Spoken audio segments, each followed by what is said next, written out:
One of the key elements of many process plants is a distillation system. It's important for operators to understand how distillation systems work because it's part of their job to make sure the systems run properly. The purpose of any distillation system is to separate a liquid mixture into two or more components. The separation takes place in a distillation column or tower. The liquid mixture is called feed or charge, and the components into which it's separated are called cuts or fractions. Let's take a look at a simplified representation of a distillation system. In this example, the feed is stored in a tank. During operation, a pump is used to move the feed from the tank to a preheater. In the preheater, the mixture is heated under pressure to just below its boiling point. The pressure in the tower is lower than the pressure in the preheater. So when the feed enters the tower, it starts to boil. The vapors from the boiling liquid, which primarily contain the lighter components in the feed, rise in the tower.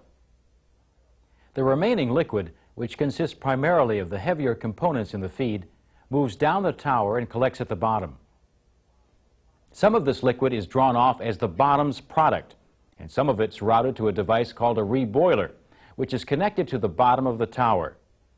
The reboiler is usually a heat exchanger that's designed to vaporize the lighter components that remain in the liquid from the bottom of the tower. Vapors from the reboiler, or in some cases a mixture of vapors and liquid, re-enter the tower. The vapors then rise up in the tower. These vapors and the heat they contain are often referred to as boil-up. The hot boil-up provides heat that's needed for the distillation process to take place in the tower. The vapors that rise up in the tower are routed to a condenser. The purpose of the condenser is to cool and condense the vapors into liquid. From the condenser, the liquid flows into a receiver or accumulator. The receiver provides a reservoir for the liquid. Part of the liquid from the receiver is pumped back into the top of the tower, and part of it is drawn off as the tower's overhead product. Well, we've just looked at one simple example of a distillation system. Not all distillation systems are the same, but most of them have the basic equipment that we've just seen. At the heart of a distillation system is the distillation tower. Basically, a distillation tower is a series of distillation processes, or stills, stacked on top of each other. The process of distillation is sometimes referred to as fractional distillation or fractionation, and distillation towers are sometimes called fractionators. Fractionation is distillation that occurs at different levels in a tower. This is a simplified illustration of the inside of one type of distillation tower. This tower uses trays called sieve trays to separate vapors and liquid. The trays are spaced throughout the tower. They're called sieve trays because they have many openings in them, like a sieve. Here's a closer view of some of the trays. We've exaggerated the size of the openings to make them easier to see. The openings in the trays allow vapors to rise through the trays on their way up the tower. Each tray is also designed to hold liquid. Dams or weirs on each tray allow liquid to build up on the tray. Liquid that overflows the weirs flows into downcomers. The downcomers channel the liquid from tray to tray down the tower. When the upward moving vapors and the downward flowing liquid come in contact on each tray, the vapors transfer some of their heat to the liquid. Two things happen.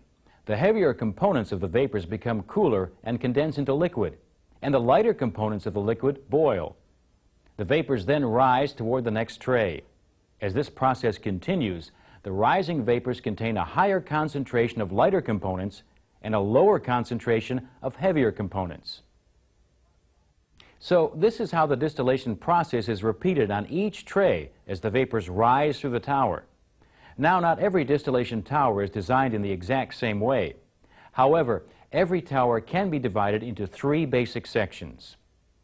The middle section is where the feed enters the tower and part of the feed vaporizes. This vaporization is commonly known as flashing. So this section of the tower is often called the flash zone. The section above the flash zone is called the rectification section.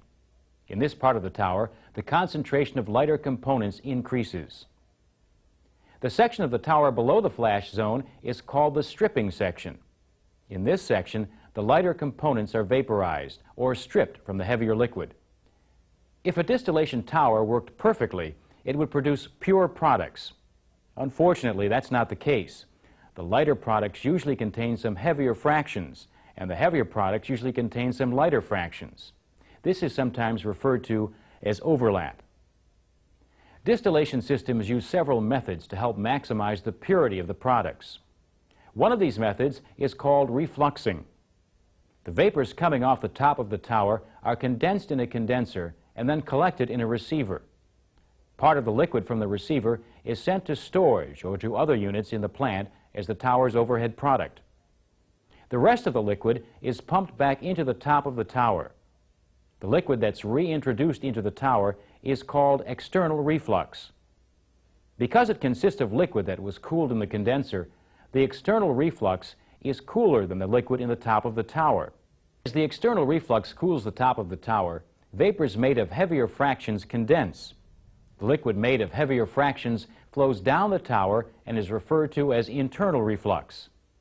Meanwhile, the top of the tower is still hot enough to keep the lighter fractions in vapor form. The vapors are drawn off the top of the tower and into the condenser. Refluxing increases the purity of the overhead product because condensing the vapors made of heavier fractions keeps them out of the stream of vapors that leaves the top of the tower.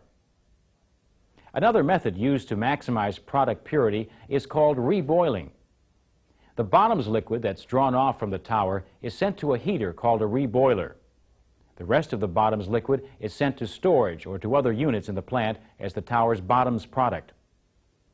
The reboiler heats the liquid it receives so that a mixture of vapors and liquid is formed. Depending on the system, either vapors or the mixture of vapors and liquid is then reintroduced into the tower.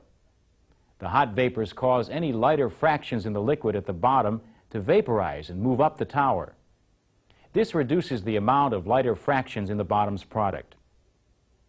The reboiler provides the major portion of the heat that's required to make the distillation process work. In the type of system we've been discussing, the heat supplied by preheating the feed is not sufficient for proper distillation. The reboiler is needed to provide enough additional heat to vaporize the lighter fractions in the tower so that the products meet specifications. Although all distillation towers serve the same basic function, they don't all have the same internal components. One type of tower uses trays called sieve trays to separate vapors and liquid. That type of tower is covered in the tower operation part of this program. In this part, we'll look inside two other types of distillation towers and see how their internal components differ. Let's start with a tower that uses trays with bubble caps. The holes in each tray are covered with caps called bubble caps. The slots in these bubble caps disperse the rising vapors through the liquid on the tray. Each bubble cap has many slots, and each tray has many bubble caps to spread out the vapors. This ensures maximum contact between vapors and liquid so that maximum heat transfer can take place. Another type of tower, called a pack tower, contains layers of devices called packing instead of trays with bubble caps. There are many different types of packing. Some towers have sections that are filled with cylindrical rings like the one illustrated here. It's known as a Raschig ring. Another type of packing is known as a burl saddle.